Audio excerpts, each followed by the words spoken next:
Oh, hello! Oh, pare! Mare, ano nangyari? Yeah, sibuyas! Yeah, sibuyas pa rin papasalubong mo sa isa niyo ba? Ano nangyari? Bawal na ba magpadala ng sibuyas sa Pilipinas ba? Oh! Bawal magpadala ba ng sibuyas ba? Ano pwedeng dalhin natin sa Pilipinas ng pasalubong ba? Eh, lalo na kasalkuyan ng sibuyas is mahal ba? Oh, anong gagawin ko? At tama-tama ako nagbabalot.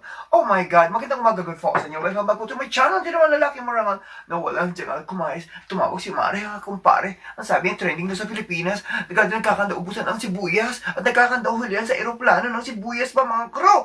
And of course, ito ang ating pag-usapan for today. And ito naman tayo.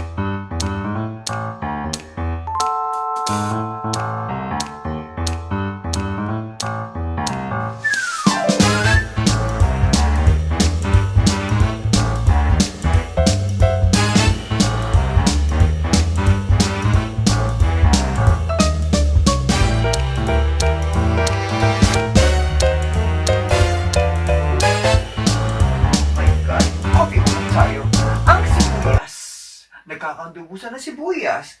Yes, may nagdala ng prutas, lemon pasalubong, o kung ano-ano pa. Naggaling ng Saudi Arabia, hinuli. Ano ba yan? Trending. Pag-usapan natin ngayon. Alright, eto. Bawal na mag-uli ng sibuyas ba?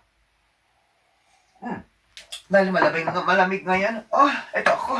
Nagbabalik na mag-uli-uli ng Pilipinas pa. Oh, dahil bawal ang sibuyas. Bawal ang limon. Bawal ang prutas na mag-uli ba sa Pilipinas? Oy, siguro naman ito. Itlog. Oh, itlog ito. Egg. Where's the egg come from? Tira ko pa to. Oh, ito mag-upas. Sa lubong pa. Saan galing ang itlog? Siyempre sa chicken. Saan galing naman chicken? Eh, di sa itlog. Ano ba yan? Kagulo. Eto, yan ang pasalubong ba? O parang hindi na mag-uli. O, eto. O, siguro hindi. Siguro ito hindi na ibabawal sa itlog ba? Ano ba yan? Oh.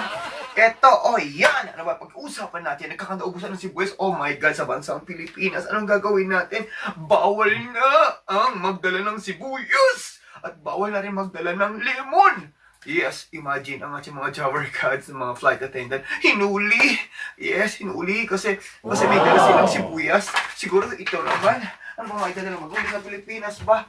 Oh, alam ko na, siguro hindi na bawal ba? Hindi na bawal. Ang sibuyas ba? Tapos bawal ba? Bawal. Nagkamali ako. Itlog. Nilaga ko na agad. Ilagay mo sa kaldero. Dito at least hindi na bawal yan. Di ba?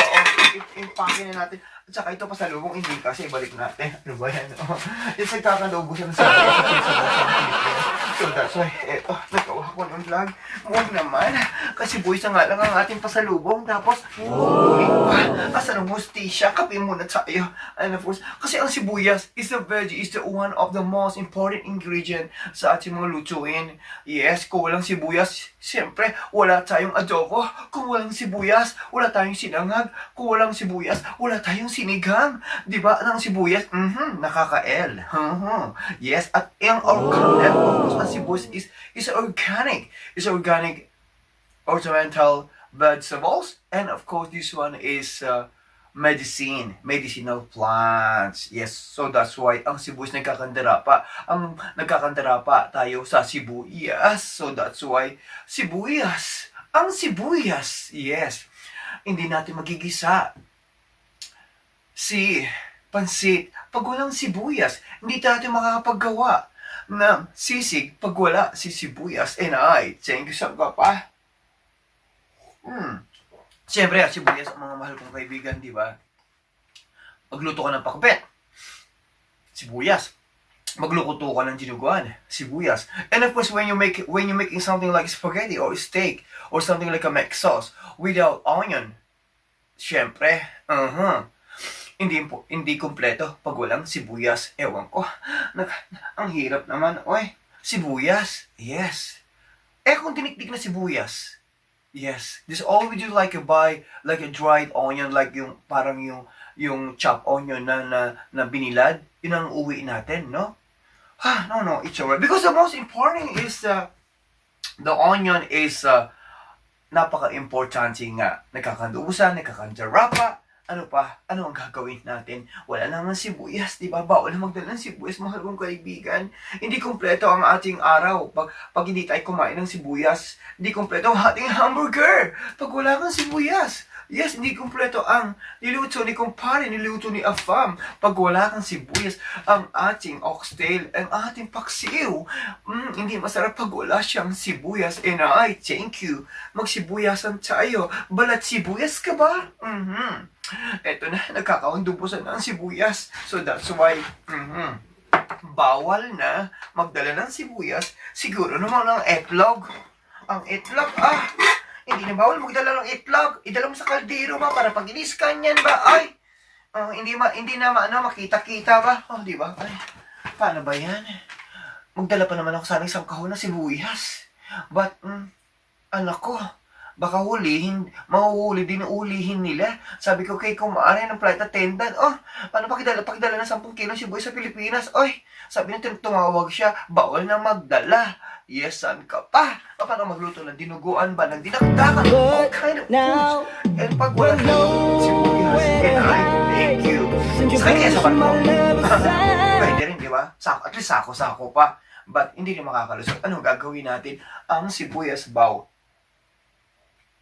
Because the sibuyas the onion is, kasama na natin yan like everyday entire life. In a fried rice in the morning, in a salad, sa ating mga soup, especially sa ating nilagang baka.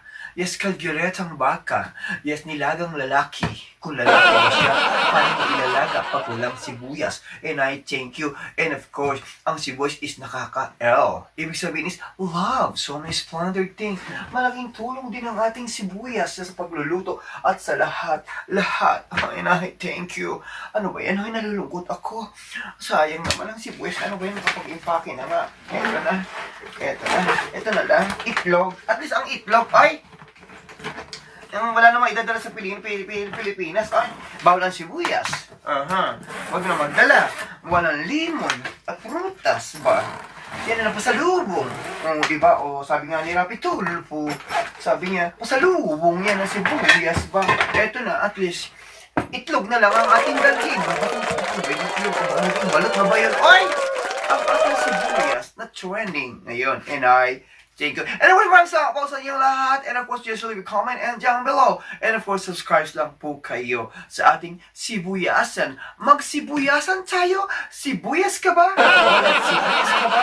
Halika na. Subscribe ka na. And I thank you. Maraming salamat po sa inyo lahat. And mabuhay po kayo t-shirt. Couldn't you never try to share my story? Sana may natutunan ka ang pag-ibig na sibuyas. Balat sibuyas. And I thank you. Bye-bye. I love you.